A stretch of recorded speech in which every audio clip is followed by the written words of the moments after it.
मित्रांनो, स्वागत आहे परत एकदा तुमचं आपल्या जिजाऊ स्पर्धा परीक्षा अकॅडमीवर। आज आपण आपलं जे आयुषचं काउन्सिलिंग आहे दॅट इज 88CCC या पोर्टलवर जाऊन आपण जे रजिस्ट्रेशन करत असतो की ज्यामध्ये आपण 50,000 रुपये डिपॉझिट जे डीम्ड वगैरे साठी लागतं, म्हणजे एकत्रित लागतं, सगळं येतं त्यामध्ये। तर ते 50,000 रुपये डिपॉझिट असतं, प्लस फी असते, कॅटेगरीनुसार ती व्हॅरी करते, ओपनसाठी वेगळी असते। आणि 10,000 रुपये डिपॉझिट जर दिलं तर आपण जे काय समजा गव्हर्नमेंट एडेड कॉलेज असतील तर ते सगळे यामध्ये येऊन जातात। तर हे जे रजिस्ट्रेशन ज्यांनी केलेलं आहे तर यामध्ये हे सगळी प्रोसेस नेमकी step by step full explanation करतोय।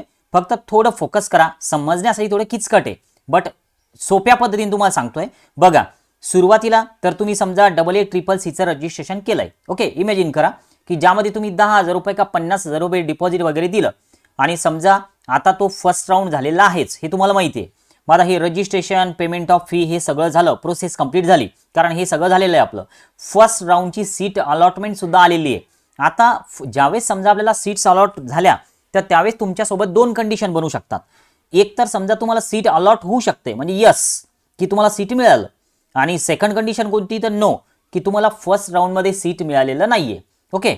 आता बघा, ज्यावेळेस आपण समजा सीट मिळालेलं नाहीये तर त्यामधून अगोदर कंप्लीट करूया। समजा फर्स्ट राऊंड मधून तुम्हाला सीट अलॉटमेंट झालं नाही, म्हणजे तुमचा कुठेही नंबर लागलेला नाही फर्स्ट राऊंड मधून, ओके। मग अशा वेळेस काय करायचं तुम्हाला की आफ्टर द फर्स्ट राऊंड, म्हणजे पहिला राऊंड संपला, तुमचं रजिस्ट्रेशन वगैरे आहे केलेलं तुम्ही, मग परत सेकंड राऊंड साठी तुम्हाला दुसरं रजिस्ट्रेशन करायचं काम नाही, ओके। बघा, after the round 1 ends fresh registration for round 2 is available for new candidates. फक्त नवीन साठीचे आहे, ज्यांनी अगोदर केलं होतं तर त्यांच्यासाठी नाहीये। म्हणजे तुमचा जर पहिल्या राऊंड मधून नंबर लागला नसेल तर परत रजिस्ट्रेशन तुम्हाला करायचं नाहीये, बट नवीन कोणी जर भाग घेत असेल तर ते निश्चितच सेकंड राऊंड साठी रजिस्ट्रेशन करू शकतात। त्याचं शेड्यूल अजून यायचं बाकी आहे, ओके।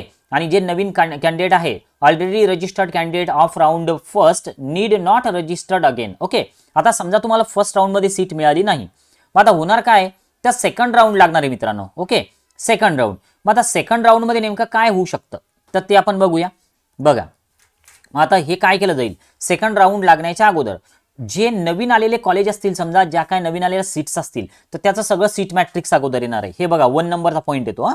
2 नंबरचा पॉईंट काय, तर त्या सीट मॅट्रिक्स नुसार तुम्हाला चॉईस फिलिंग परत करायचं, म्हणजे जसं तुम्ही फर्स्ट राऊंड साठी चॉईस फिल केलं होतं तसं तुम्हाला परत चॉईस फिलिंग करायचं।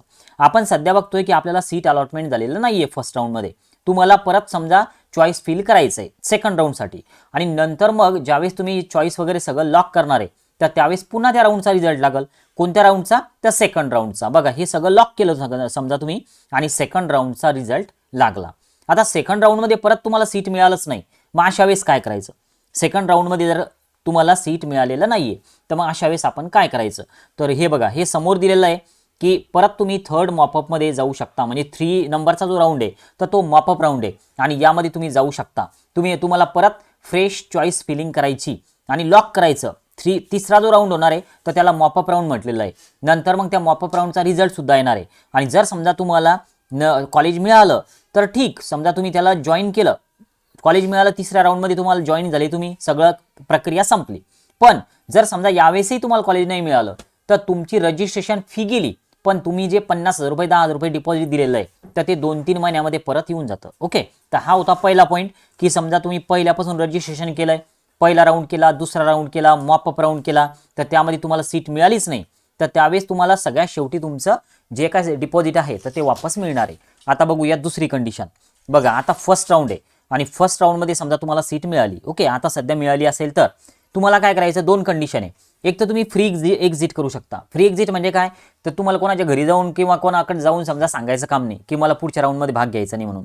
फ्री एक्झिट म्हणजे काय, तर तुम्ही समोर चॉईस फिलिंग करू नका, त्यालाच म्हणायचं फ्री एक्झिट। म्हणजे सेकंड राऊंड साठी तुम्हाला चॉईस फिल वगैरे काहीच नाही करायचं, त्याला म्हणायचं फ्री एक्झिट। नंतर तुम्हाला ते डिपॉझिट जे आहे तर ते वापस मिळून जातं। म्हणजे सीट जर मिळाली असेल आणि तुम्हाला जर ती सीट घ्यायची नसेल तर तुम्ही ती सीट सोडू शकता, तर त्याला म्हणायचं फ्री एक्झिट, ओके। बरं, आता यात दुसरी कंडिशन काय बनते की समजा सीट तर मिळाली, मला समजा ती सीट घ्यायची पण अपग्रेडेशनसाठी जायचं। तर हे बघा, समजा आपण ती सीट घेतली, त्या कॉलेजमध्ये जाऊन डीडी भरला, डीडी वगैरे दिला, डॉक्युमेंट जमा केले, ओरिजिनल सगळं केलं, मग आता समजा अपग्रेडेशनसाठी तुम्ही जाताय, मग आता एक यामध्ये काय होणार आहे बघा, समजा तुमचं अपग्रेडेशन झालंय, सेकंड राऊंडमध्ये, म्हणजे तुम्हाला सगळं चॉईस फिल वगैरे सगळं पुन्हा करायचं सेकंड राऊंडसाठी. अपग्रेड जरी होत असाल तरी समजा तुम्हाला न्यू रजिस्ट्रेशनचं काम नाही, बट चॉईस फिल वगैरे सगळं तुम्हाला करायचं. मग समजा तुम्ही चॉईस फिलिंग केले, नवीन चॉईस फिल तुम्ही केले आणि मग ते लॉक सुद्धा केले. आता लॉक केल्याच्या नंतर काय झालं बघा, लॉक केल्याच्या नंतर समजा सेकंड राऊंड लागला. आता सेकंड राऊंडमध्ये 2 कंडिशन बनणार आहे. एक तर समजा तुम्हाला कॉलेज लागणार नाही अपग्रेडसाठी, ओके. मग जर समजा तुम्हाला कॉलेज लागलं नाही तर तुमची अगोदरची जी सीट आहे की जी अगोदर तुम्ही फर्स्ट राऊंडमध्ये घेतलेली आहे, होल्ड केलेली आहे, तर त्या ठिकाणी तुम्ही ते कंटिन्यू करू शकता ते कॉलेज, ओके. आणि तुमची स्टडी जी आहे तर ती त्या ठिकाणी ती कंप्लीट करू शकता त्या मेडिकल कोर्सची. पण आता समजा तुम्हाला हे कॉलेज नाही लागल्यामुळे तुम्ही फर्स्ट ठिकाणी गेले आणि ती सीट होल्ड केलेली तुम्ही घेतली, पण समजा सेकंड राऊंडमध्ये तुम्हाला नवीन कॉलेज अलॉट झालं, तर मग काय करायचं? तर मग काय करायचं, हे जे जुना कॉलेज तुम्हाला अलॉट झालेलं होतं तर तिथं जायचं, तिथनं आपला DD घ्यायचा, आपला डॉक्युमेंट्स घ्यायचे, तर ते 1,500 रुपये घेतील, तर ती फीस पे करायची आणि सगळे ओरिजिनल डॉक्युमेंट सगळं घेऊन तुम्ही जे नवीन कॉलेज झालेलं आहे अपग्रेडेड कॉलेज जे आहे तर तिथं जाऊन जॉईन व्हायचं, ओके. तर आता नंतर काय, तर तुम्ही आता परत अपग्रेडसाठी जाऊ शकता का नाही, हा महत्त्वाचा प्रश्न आहे, ओके. आता बघा, if upgrade then candidate must get relieve from earlier institute, म्हणजे पहिल्या कॉलेजमधून तुम्हाला रिलीव्ह व्हायचं आणि सेकंडला जॉईन व्हायचं. तर ही झाली कंडिशन, ओके. आता बघा, report to allotted institute complete the admission formalities, म्हणजे तुम्हाला सगळे ॲडमिशन फॉर्मॅलिटीज कंप्लीट करायची. आता बघा, अजून समोर काय दिलेलं आहे यामध्ये तुम्हाला हे सगळं जी फ्लो डायग्राम आहे त्यामध्ये दिसतंय बघा.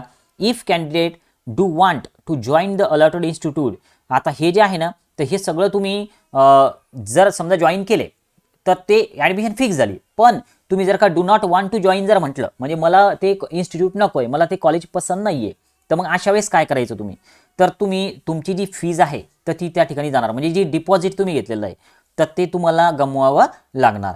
आणि नंतर तुम्ही तिसऱ्या मॉपअप जे तिसरा राऊंड आहे त्यामध्ये जाऊ शकता का, तर यस जाऊ शकता तुम्ही, म्हणजे तुम्हाला तिसऱ्या राऊंडमध्ये जाता येते. पण पुन्हा तुम्हाला रजिस्ट्रेशन करावं लागेल, पुन्हा तुम्हाला डिपॉझिट द्यावं लागेल. पहिलं डिपॉझिट तर तुमचं गेलं, कारण तुम्ही अपग्रेडेशनसाठी गेले होते, अपग्रेड झालेलं कॉलेज सेकंड राऊंडमध्ये तुम्ही घेतलं नाही, म्हणजेच तुम्हाला ती फी ते डिपॉझिट परत मिळणार नाही. पण तुम्ही अजूनही या प्रक्रियेमध्ये राहू शकता जर समजा तुम्ही हे परत रजिस्ट्रेशन केलंय तर. बघा, हे रजिस्ट्रेशन जर केलं, candidate admitted through second round shall be eligible आहे ना, सेकंड राऊंडमधून जर का तुम्हाला कॉलेज मिळालेलं असेल, कोणत्या राऊंडमधून, सेकंडमधून, तर सेकंडमधून जर का कॉलेज जर मिळालं असेल तर तुम्ही तिसऱ्या राऊंडमध्ये अपग्रेडेशनसाठी जाऊ शकता. हे लक्षात घ्या, सेकंड राऊंडमधून म्हणतोय मी, या सेकंड राऊंड, फर्स्टमधून नाही. फर्स्टमधून तुम्हाला एकदा अपग्रेड तुम्ही झाले, तुम्हाला नवीन कॉलेज मिळालं, तुम्ही ते घेतलं नाही तर तुमचं काम संपलं, तुम्ही त्या ठिकाणी डिपॉझिट गमावून बसलात, ओके. पण मॉपअप राऊंडमध्ये कोण जाऊ शकतं की ज्याला फ्रेश अलॉटमेंट झाली सेकंड राऊंडसाठी, तर ते मॉपअप राऊंडमध्ये जाऊ शकतात. आणि ही अशा प्रकारची प्रक्रिया आहे.